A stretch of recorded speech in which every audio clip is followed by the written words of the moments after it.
वो नौजवान जिसने आजादी को अपना जीवन दे दिया। पंजाब की धरती पर एक ऐसा बालक जन्मा जिसकी आंखों में बचपन से ही भारत के स्वतंत्र भविष्य का सपना था। उसका नाम था भगत सिंह। भगत सिंह के परिवार में देशभक्ति की भावना गहरी थी। बचपन से ही उन्होंने अपने आसपास अंग्रेजी शासन के अत्याचार और भारतीयों के संघर्ष को देखा था। धीरे धीरे उनके मन में यह विश्वास दृढ़ होता गया कि भारत को केवल राजनीतिक स्वतंत्रता ही नहीं बल्कि एक न्यायपूर्ण और समान समाज की भी आवश्यकता है। एक दिन उनके परिवार के किसी बड़े ने पूछा, भगत, बड़े होकर क्या बनोगे? बालक भगत ने मुस्कुराकर कहा, मैं ऐसा काम करना चाहता हूं जिससे मेरा देश स्वतंत्र हो सके। समय बीता और भगत सिंह एक तेजस्वी युवा बन गए। वे केवल साहसी नहीं थे बल्कि गंभीर अध्ययन करने वाले विचारक भी थे।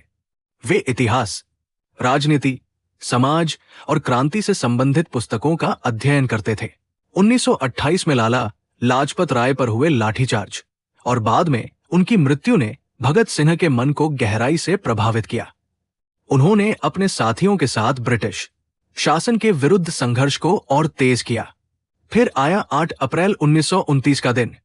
भगत सिंह और बटुकेश्वर दत्त ने केंद्रीय विधानसभा में बम फेंका। उनका उद्देश्य लोगों की जान लेना नहीं बल्कि ब्रिटिश सरकार तक अपनी आवाज पहुंचाना था। इसके बाद उन्होंने भागने के बजाय स्वयं गिरफ्तारी दी। अदालत में भी भगत सिंह की आवाज शांत नहीं हुई। उनका जीवन अब केवल उनका अपना नहीं था, वो एक विचार बन चुका था। एक ऐसे भारत का विचार जहां शोषण, भेदभाव और गुलामी का अंत हो। जेल में उन्होंने कैदियों के अधिकारों और बेहतर व्यवहार के लिए लंबी भूख हड़ताल की। कठिन परिस्थितियों के बावजूद उनका मनोबल नहीं टूटा। एक रात जेल की खिड़की से आसमान की ओर देखते हुए उन्होंने अपने साथी से कहा, हमारी जिंदगी लंबी हो या छोटी, इसका महत्व नहीं। महत्व इस बात का है कि हमने उसे किस उद्देश्य के लिए जिया।